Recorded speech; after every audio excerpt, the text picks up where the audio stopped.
Kita buka firman Tuhan di dalam Yesaya pasal yang ke-30. Yesaya 30 ayat 15, 16 dan 17. Sebab beginilah firman Tuhan Allah yang Maha Kudus Allah Israel, dengan bertobat dan tinggal diam kamu akan diselamatkan. Dalam tinggal tenang dan percaya terletak kekuatanmu. Tetapi kamu enggan, kamu berkata bukan, kami mau naik kuda dan lari cepat. Maka kamu akan lari dan lenyap. Katamu pula kami mau mengendarai kuda tangkas. Maka para pengejarmu akan lebih tangkas lagi. 1000 orang akan lari melihat ancaman 1 orang. Terhadap ancaman 5 orang kamu akan lari.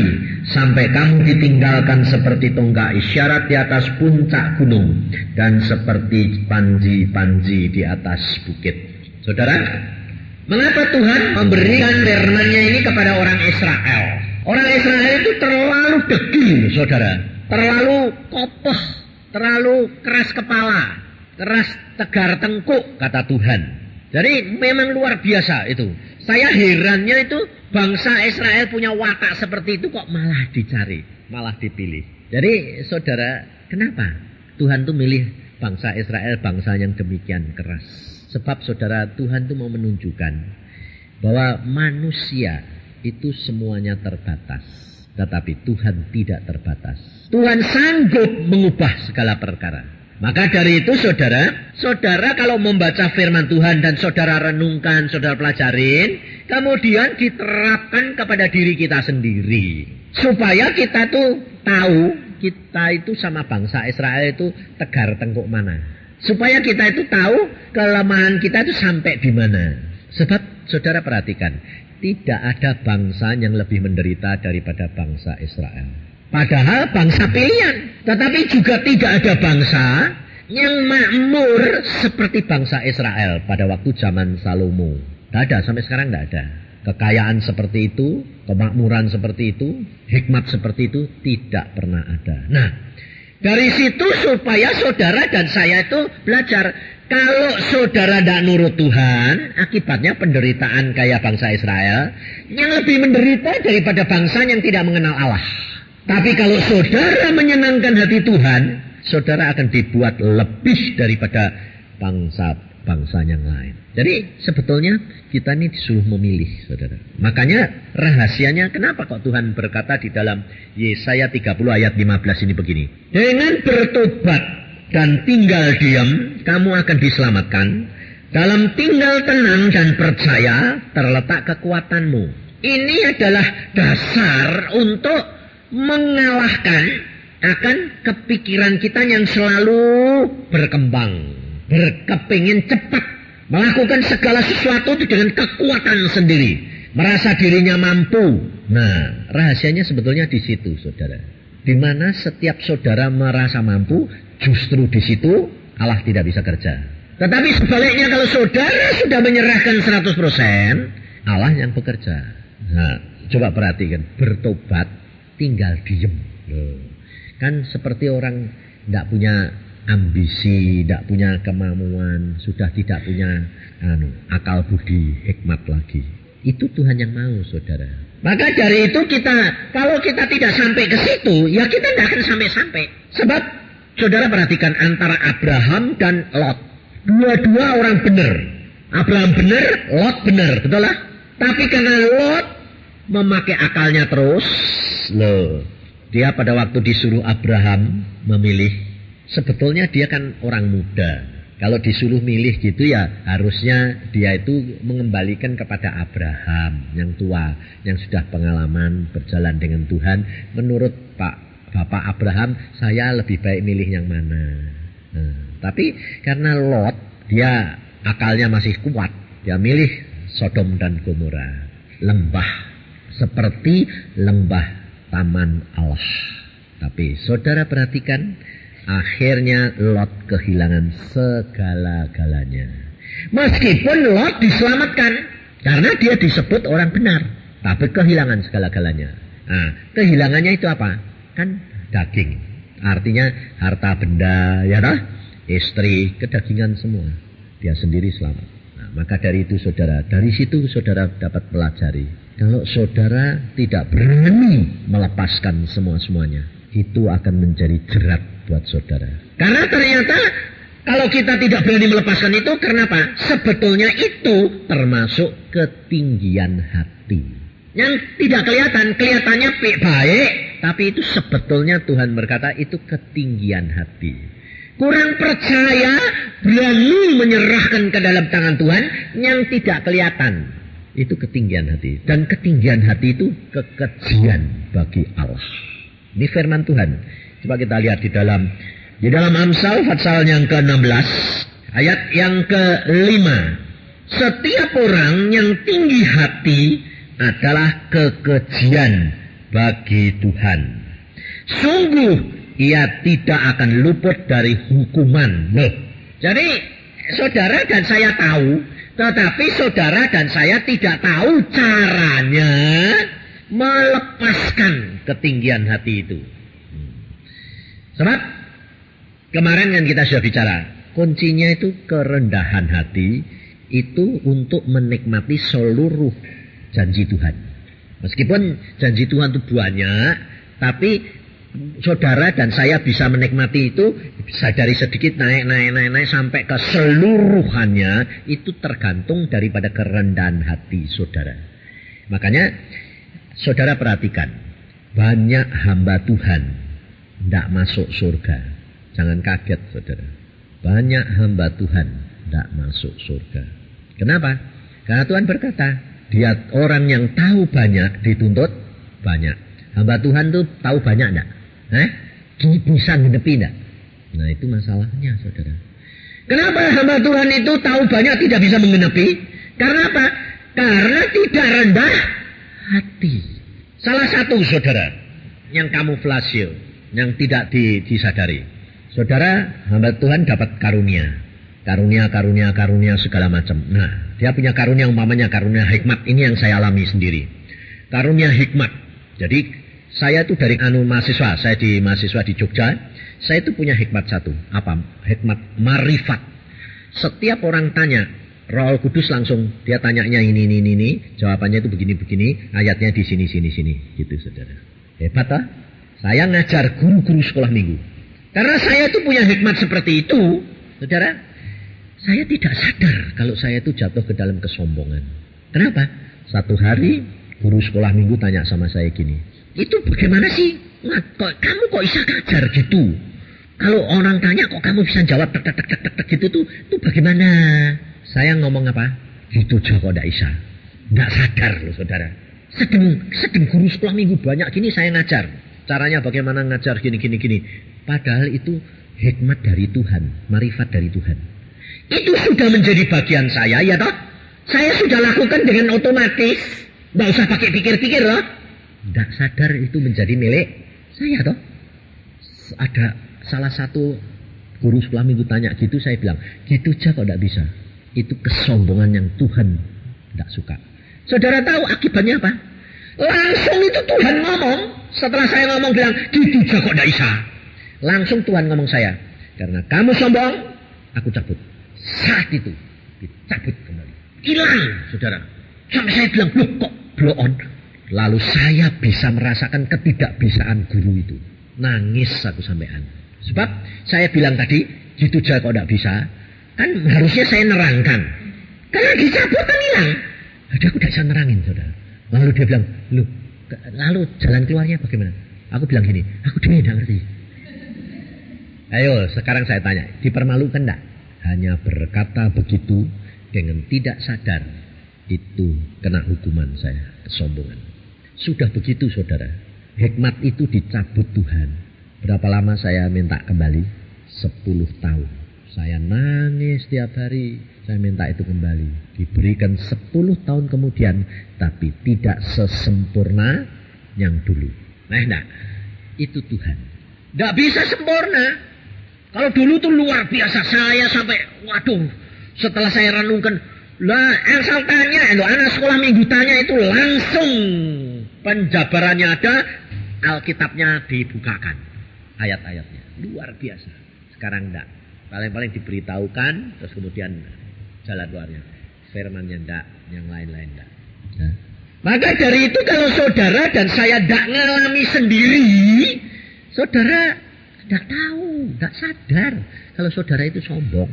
Makanya saya berkata banyak hamba Tuhan itu tidak masuk. Kenapa saudara? Alkitab yang ngomong bukan saya. Ada waktunya nanti di hari penghakiman orang-orang berkata, aku mengusir setan dalam nama Yesus. Aku menyembuhkan dalam nama Yesus. Aku mengajar dalam nama Yesus. Tapi Tuhan Yesus bilang apa? Aku tidak kenal. Boleh masuk enggak? Enggak boleh, saudara. Siapa yang ngusir setan dalam nama Yesus itu siapa coba? Hamba Tuhan dah? Paling tidak anak Tuhan, termasuk kamu dah.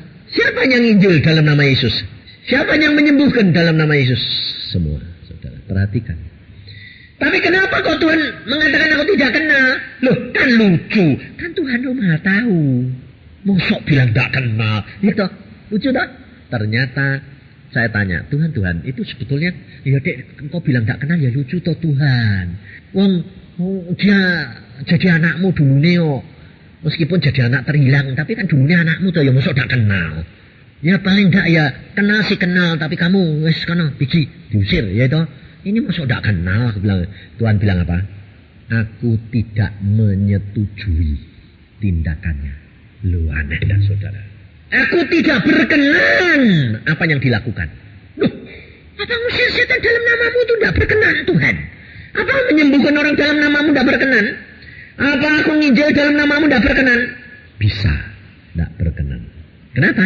Kamu nginjil karena kamu demi kepentinganmu sendiri. Contohnya anak muda nih loh, anak muda seneng sama orang, pas dah anak Tuhan, lumayan lah tak injili. Kan dapat jiwa satu. Tujuannya apa? Jadi jodoh dia, betul tak? Itu nginjil tak?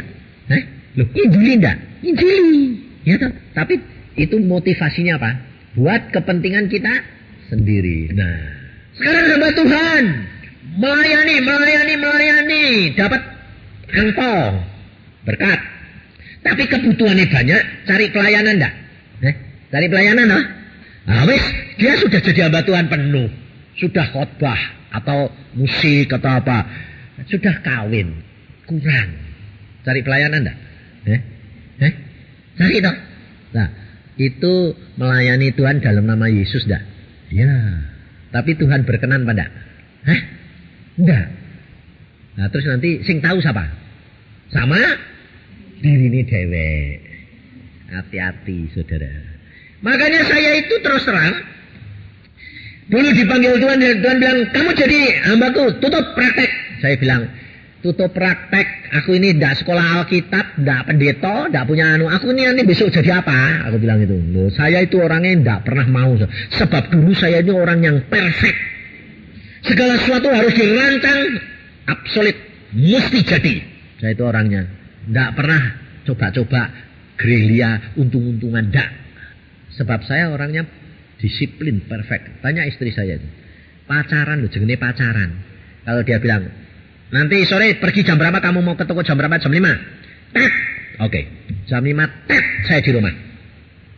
Saya kalau naik sepeda motor itu pergi ke rumah dia, sudah tak hitung berapa detik, berapa menit. Pernah kejadian saudara, saya kecepatan 5 menit. Sampai di rumah dia. Apa aku masuk? Enggak. Di depan. Nah, antik dah. Antik dah? Nah iya makanya itu. Tapi orang sekarang sudah jadi hamba Tuhan, sudah dirubah kayak gini. Semua orang kepingin kayak Pak Yusa. Bodoh saya bilang. Ini kan sudah jadi. Anakku sendiri ini pada waktu itu dia bilang, Pak besok kalau aku mau punya jodoh kayak kamu aja. Aku bilang, jangan. Aku bilang, kita batalin loh saudara. Kenapa? Kamu tidak kenal bapakmu. Loh Pak, sekarang gini. No, tanya mama. Tak cerita nih. Aku dulu pacaran dengan mama gini. Masa? Wih gak jadi loh gitu. Gak jadi. Loh saudara bayangin. Jam 5 tak ketok. Dek. Kalau bukan dia yang bukai tak tinggal. Wow, langsung. Ayo kowe, kapok ada. Untung makanya aku bilang jodohmu itu lo baik. Nggak model kayak aku. Bayangin saudara. Dia pacaran sama saya 13 tahun. Tiap hari nangis. Tapi lucu toh. Tahan tuh.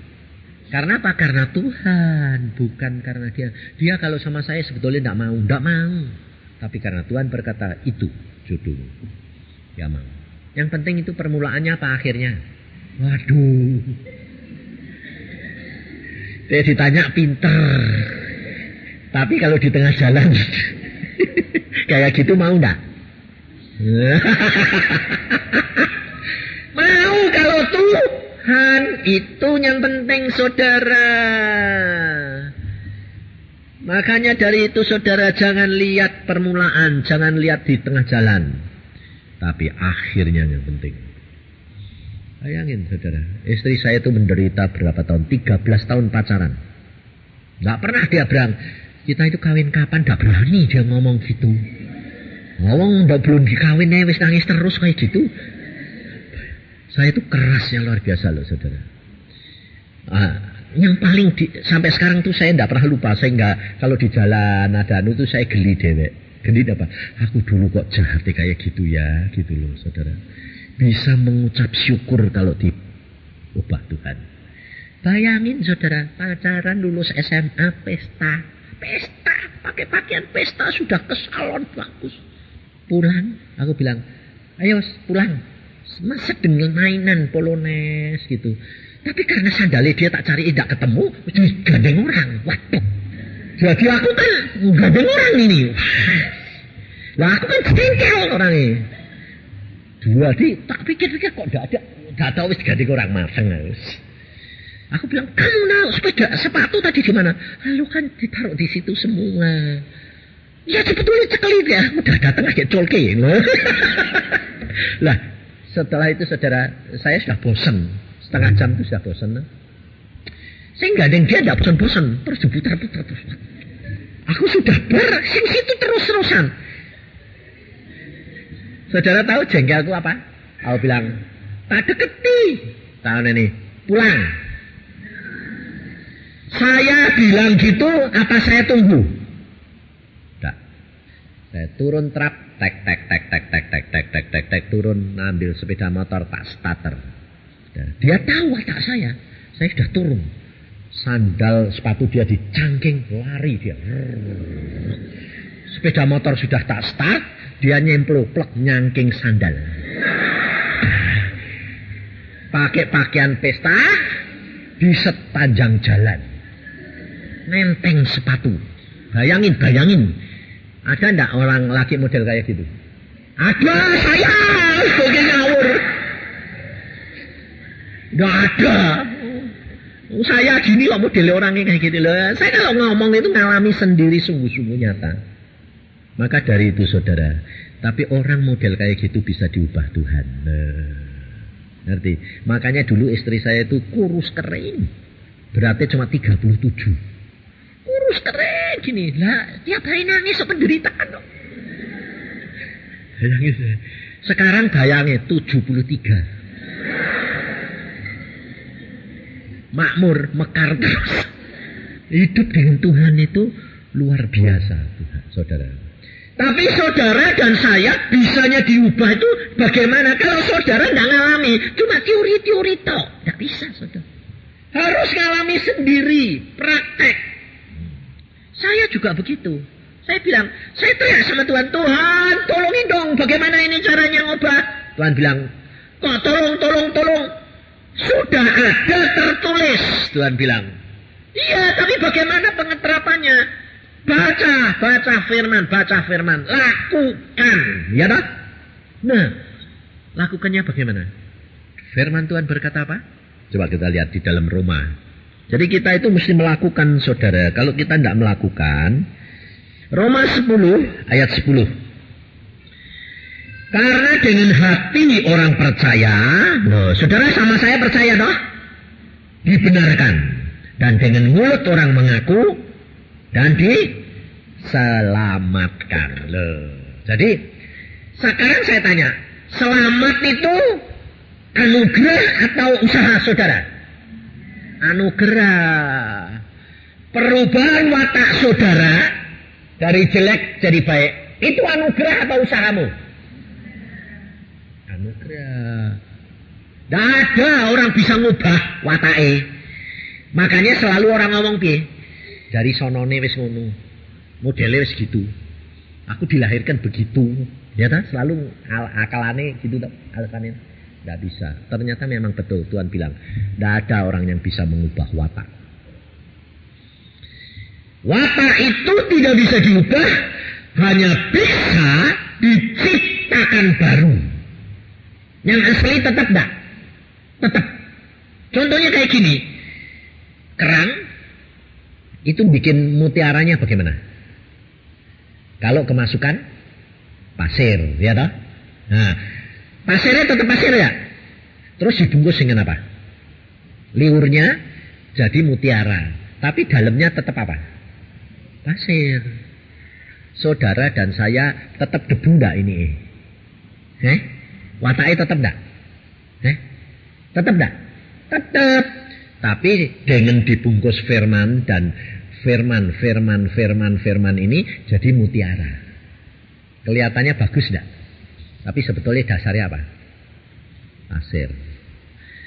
Selama mutiara ini dibungkus tiap hari, tambah lama tambah tebal, pasirnya kelihatan enggak?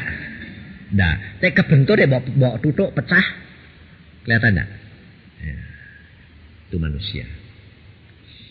Sudah baik, mengenal Tuhan, sudah berubah. Tapi kalau dia kebentur, akhirnya hatinya pecah. Kelihatan asli ini enggak? Asli. Saudara tahu? Sekarang saya tanya, setiap saudara ini jelek atau baik? Sadar? Tapi kadang-kadang dijeleki orang mau enggak? Kenapa? Loh, kamu tahu sadar jelek toh? Tapi kalau dijeleki orang mau enggak? Kenapa? Sombong. Nah, ya toh? Loh, kalau saudara itu sadar jelek, dijeleki orang, ya kamu bilang apa? Loh, memangnya aku jelek kok. Betul enggak? Itu rendah hati, saudara. Makanya saya itu terus terang, dia omongin apa, disesat, dia omongin apa, saya mesem aja. Kenapa? Sebab Tuhan yang ngajar saya. Saya dulu gampang kesinggungan, tanya istri saya. Nyinggung sedikit, langsung tang.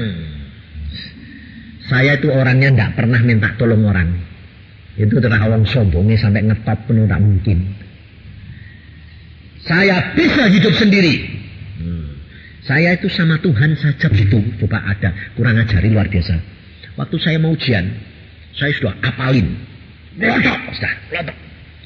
Tuhan bilang gini, Yusa, ya Tuhan, kamu itu sudah belajar toh? Sudah bisa? Sudah. Tapi Tuhan bilang, tapi kamu sombong tuh. Kamu merasa bisa, jadi kamu nanti tidak lulus. Aku digituin be Tuhan. Tuhan bilang gini, gue tak lulus. Aku bilang gini, Tuhan asal gue gak melu-melu, aku lulus. Ayo, ada enggak orang suami kayak gitu? Enggak ada saya. Saya itu orangnya kurang ajar, luar biasa, saudara. Bukan mbek manusia atau mbek Tuhan. Tapi lucu nih, saya kok disayang-sayang sampai sekarang tuh saya enggak berani kurang ajar lagi. Paling-paling ya itu menghimbau. Enggak berani, saudara. Saya dulu kurang ajari luar biasa. Tuhan ini tidak jawab, tak tantang gitu. Asal kau tak ikut-ikut. Aku bilang, aku pasti lulus. Sebabnya apa? Sebabnya saya yang nenter teman-teman semuanya itu saya. 2.500 pertanyaan tak kuasai. Ya pasti toh, masuk 10 pertanyaan yang tidak keluar dari situ, tidak keluar mungkin. Mesti dari situ. Wong dari tiap bab. Itu pertanyaan ini saya bikin. Diputer kayak apa saya bisa. Tuhan bilang, kamu tidak lulus. Saudara tahu, ngalami saudara. Makanya itu, maju, dosennya bilang, sudah belajar? Sudah. Mantap toh? Mantap. Ambil kertas, Andise udah ambil kertas ini, ayo modeling, lisan, tanyai. Nomor 1, yuk ini. Oh di sini saudara. Itu kan nomor segini jawabannya ini. Langsung di sini tuh, sudah. Tapi saudara saya mau ngomong, lidah saya kaku.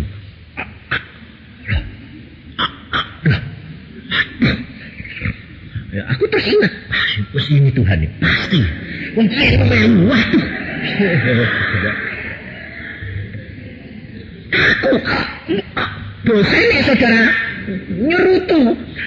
Nyerutu ya saudara, waduh. Ditinggalin nyerutu, waduh, aku bilang, waduh. Terus dosennya bilang, katanya sudah belajar. Bayangin, di sini ngerti saudara. Nomor segini, bayangin. Nyatanya nggak bisa. Mbak Isa bukan Mbak Isa. Mbak Isa ngeluar ke. Ada di sini. Mbak Isa keluar. Lidahnya kaku. Sodori kertas. Ini kertas. Ini pen. Tulis. Nomor 2. Nomor 1 sudah hilang loh. Nomor 2. Ini apa ini.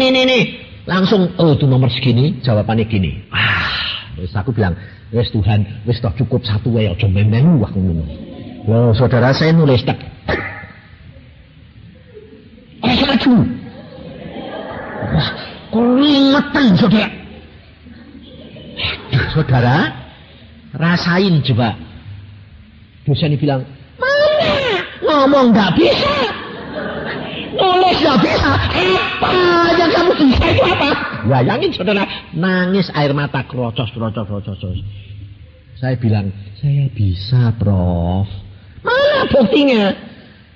Dia jawabin. Asal mau tak jawab nomor 1. Gitu lagi itu mateng lagi. Asal tulis. Waduh mateng. Ya wis Tuhan wis bobolah aku nangis saudara, saya diusir keluar.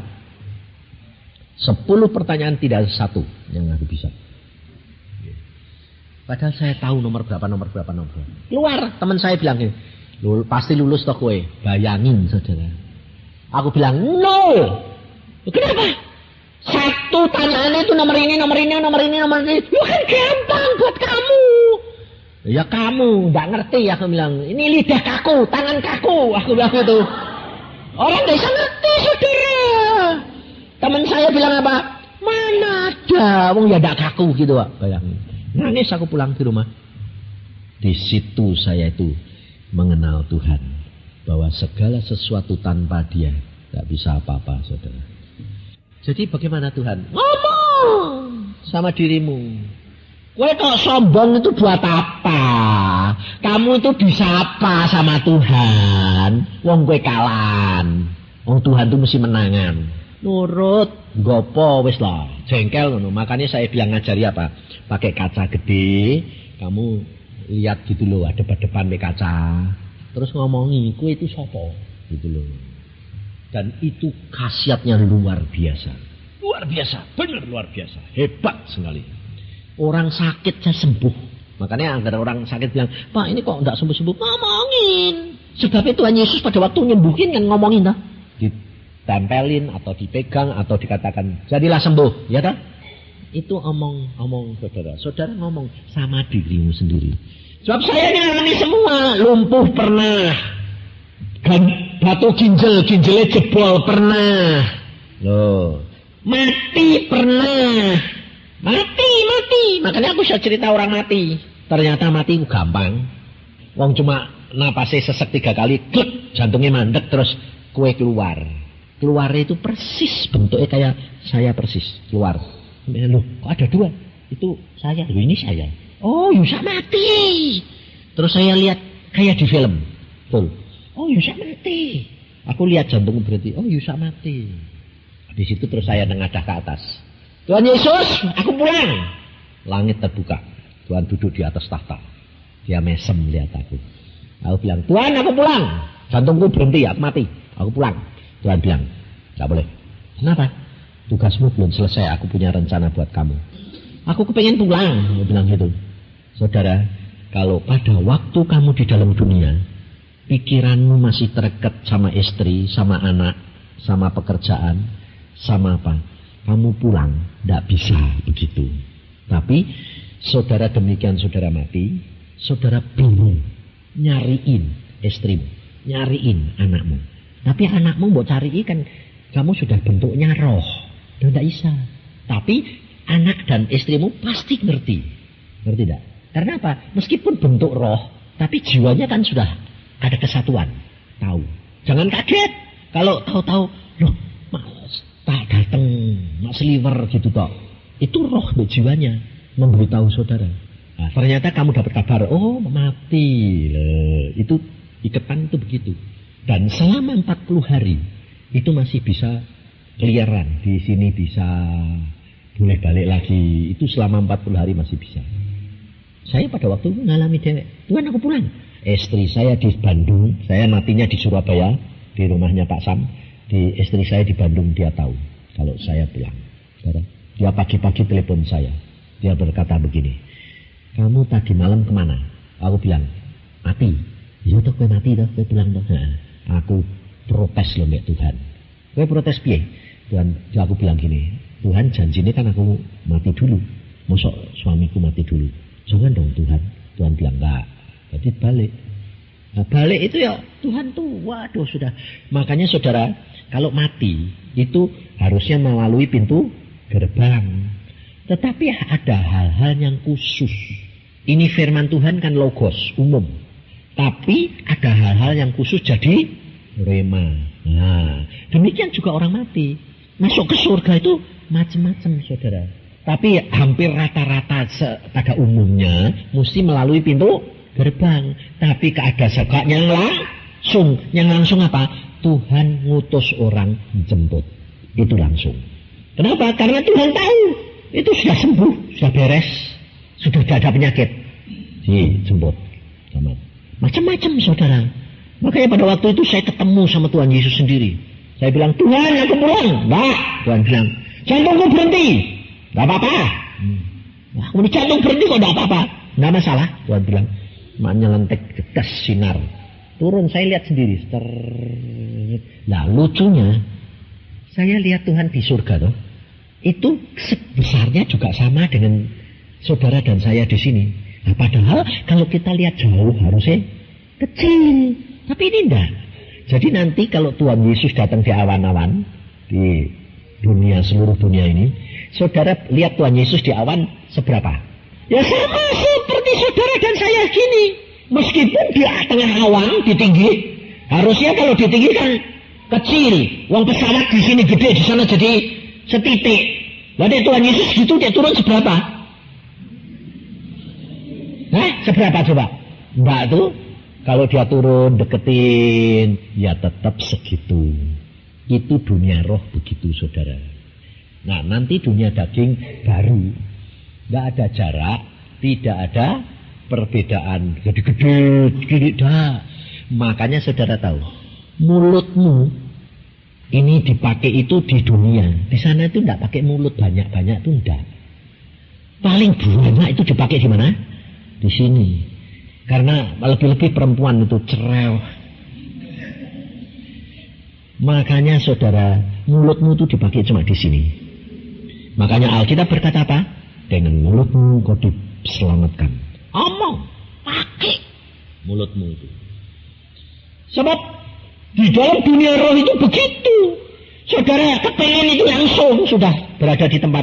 Waktu saya diajak ke sana sama Tuhan, saya bilang gini. Kan istri saya kan cerita, dia 2 kali dibawa ke surga lihat rumahnya. Aku kan iri. Makanya dia tadi bilang cemburu ilahi. Wah, pinter lah. Pinter itu. Padahal cemburu tidak boleh. Tapi dia ditambahi cemburu tapi ilahi. Saya ngalami.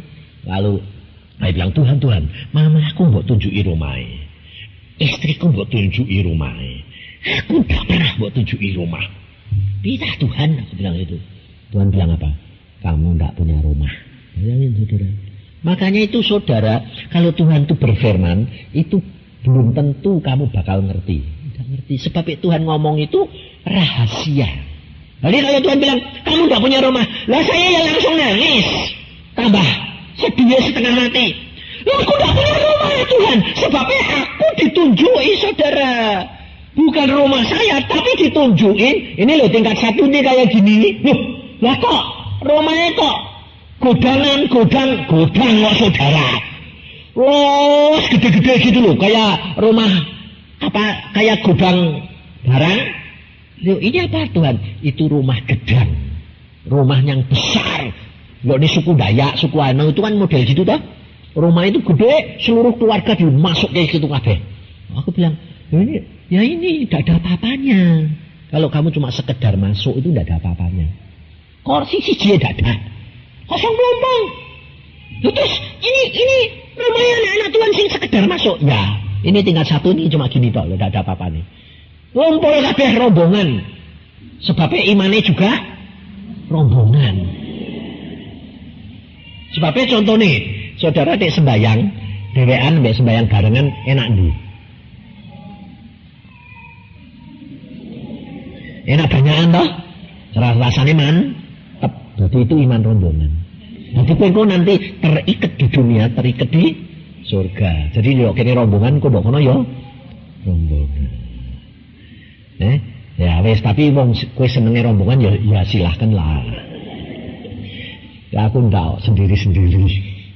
Jadi tingkat 2, tingkat 3, tingkat 4 itu semua sama. Satu tingkat itu semua sama. Tapi di sana ndak ada orang bilang, Tuhan aku kok cuma tingkat 1. Ndak ada.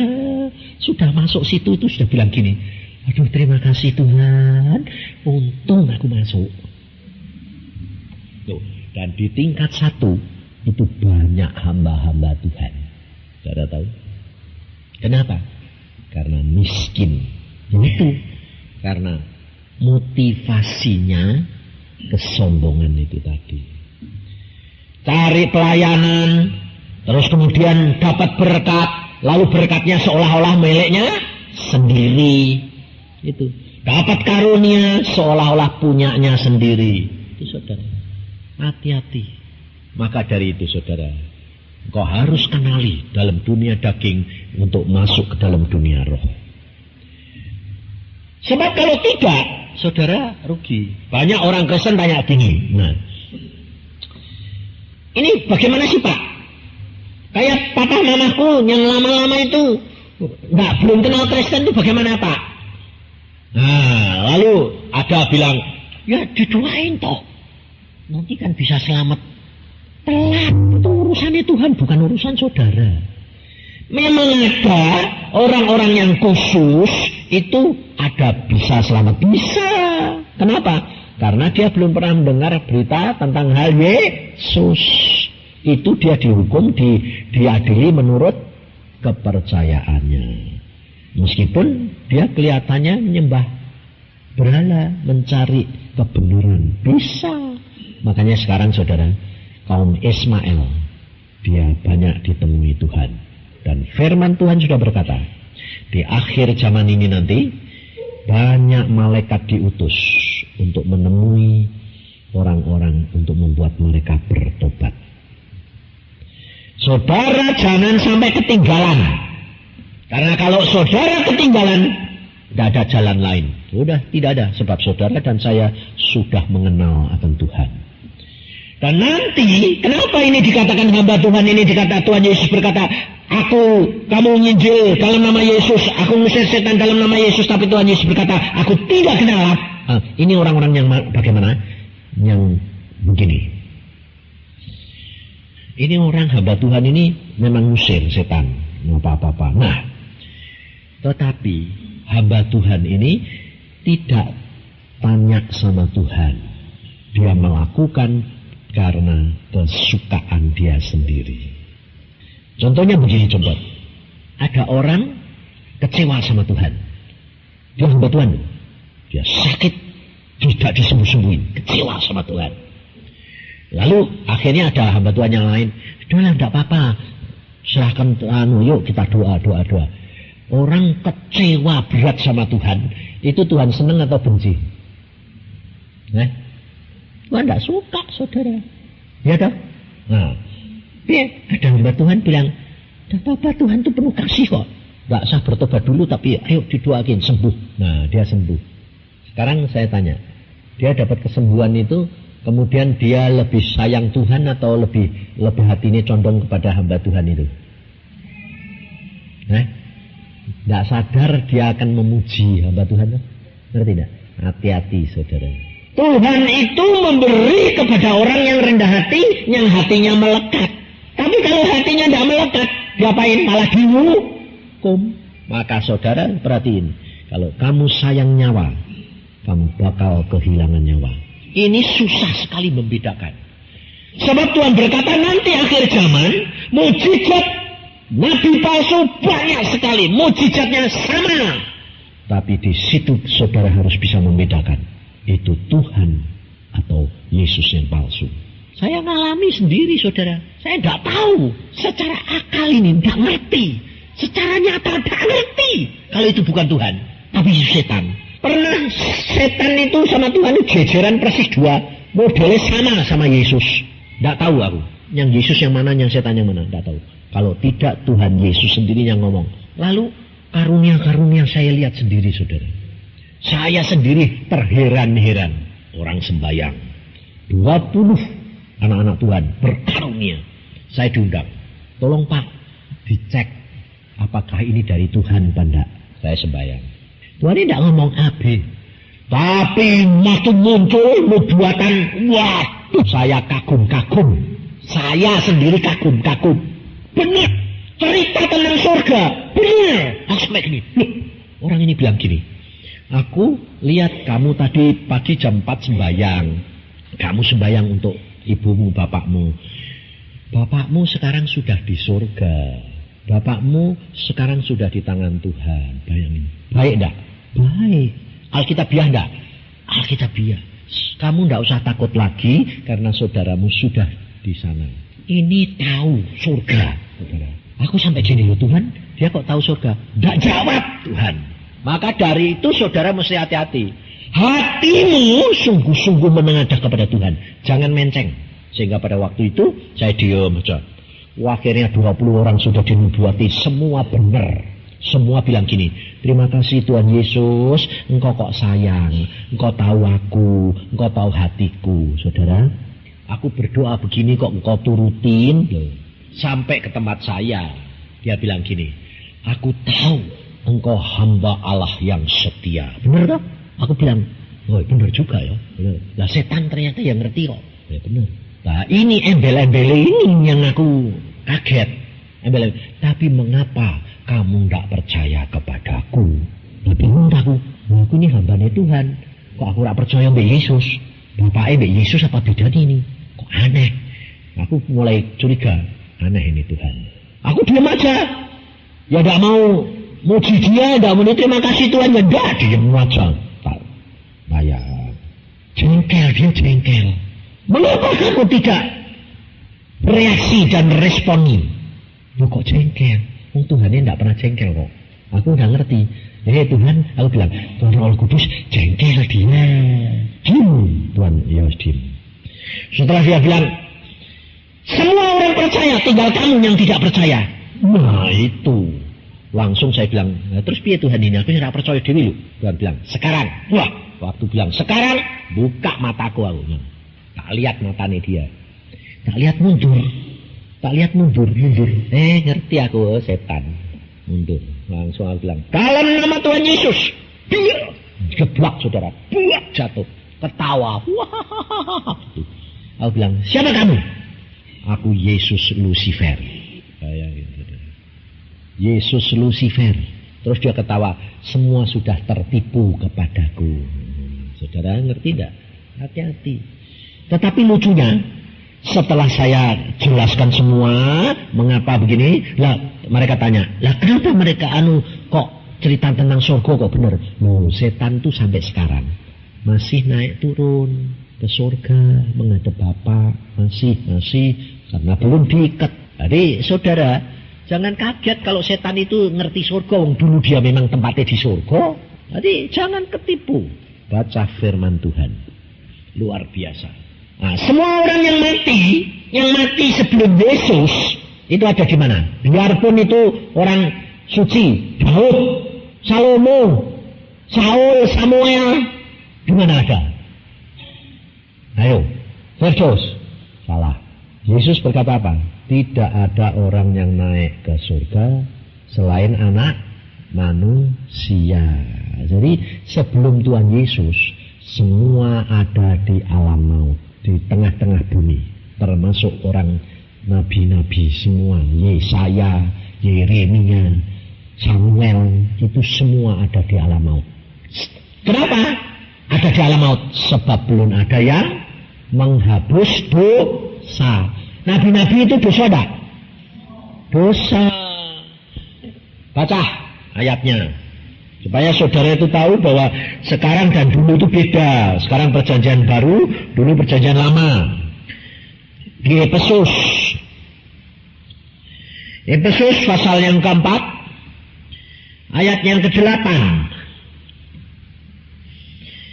Itulah sebabnya, kata Nas, tatkala ia naik ke tempat tinggi, ia, Yesus, membawa tawanan-tawanan, ia memberikan pemberian-pemberian kepada manusia. Nah, jadi pada waktu Tuhan Yesus mati di atas kayu salib, terus kemudian dikubur, berapa lama? 3 hari. Rohnya Tuhan Yesus kemana? Sama jiwanya? Ke alam maut. Belum ke surga, saudara. Dia masuk ke alam maut, di tengah-tengah bumi. Ngapain ke sana? Nginjil. Seperti tertulis di dalam suratnya Rasul Petrus. Oh, ayo buka. 1 Petrus pasal yang ketiga, ayat 19. Dan di dalam roh itu juga, ayat 18-19, ia pergi memberitakan Injil kepada roh-roh yang di dalam penjara, yaitu roh-roh mereka yang dahulu pada waktu Nuh tidak taat kepada Allah, ketika Allah tetap menanti dengan sabar waktu Nuh sedang mempersiapkan bahtera, di mana hanya sedikit, yaitu 8 orang yang diselamatkan oleh air bah itu. Jadi orang-orang sebelum Yesus, meskipun itu nabi-nabi sekalipun, semua ada di dalam alam maut. Nah, kapan mereka itu dibawa naik ke surga atau dibawa ke Firdaus? Pada waktu Tuhan Yesus bangkit dari antara orang mati. Nah, itu coba baca di dalam Matius, supaya saudara dan saya itu ngerti bagian urutannya, supaya nanti saudara tidak ragu-ragu. Matius 27 ayat 51. Dan lihatlah, tabir bait suci terbelah 2 dari atas sampai ke bawah, dan terjadilah gempa bumi, dan bukit-bukit batu terbelah, dan kuburan-kuburan terbuka, ya dah? Dan banyak orang kudus yang telah meninggal bangkit. Loh. Jadi pada waktu Tuhan Yesus mati, itu gempa bumi, kubur-kubur meledak. Orang kudus bangkit. Bangkit dari mana? Dari kubur. Tapi jiwanya dari mana? Alam maut. Dari kubur. Tapi sudah keluar dari kubur belum? Belum. Masih gelundang-gelundung, belandang-gelundung, belum keluar. Keluarnya kapan? Nunggu Tuhan Yesus bangkit dari antara orang mati. Tuhan itu ceritanya itu luar biasa, saudara. Nah, sekarang saya tanya, itu termasuk Samuel enggak?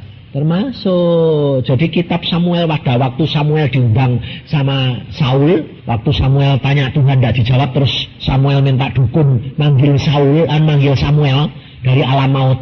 Itu Samuel, saudara. Itu bukan setan. Alkitab berkata, itu Samuel. Tapi kenapa Samuel di dalam Alkitab berkata, kenapa kamu usik aku?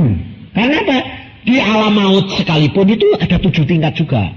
Nah, Samuel ini di tingkatan yang paling atas. Yang paling atas itu tidak ada api, tidak ada penyiksaan, tidak ada apa-apa. Tenang, tempat cuma nunggu. Nanti Tuhan bangkit, Tuhan datang ngajar. Jadi pada waktu Tuhan Yesus mati, Tuhan memberitakan, akulah jalan kebenaran. Samuel langsung bilang, nah ini tak tunggu-tunggu. Lah, bangkit. Pergi ke Firdaus. Tapi kalau sekarang, Anak-anak Tuhan sudah kenal Yesus, mati, dibawa kemana? Ke Firdaus, tidak pergi ke alam maut, gitu. Jadi jangan saudara nanti bingung. Lah, orang yang tidak kenal Tuhan bagaimana? Ya ke alam maut. Di sana ada orang Kristen enggak? Ada, banyak. Di sana ada penginjil enggak? Ada, banyak. Di sana ada pendeta enggak? Ada, banyak. Sebab banyak hamba-hamba anak-anak Tuhan yang dapat penglihatan, saudara. Ada pendeta sama jemaatnya di sana.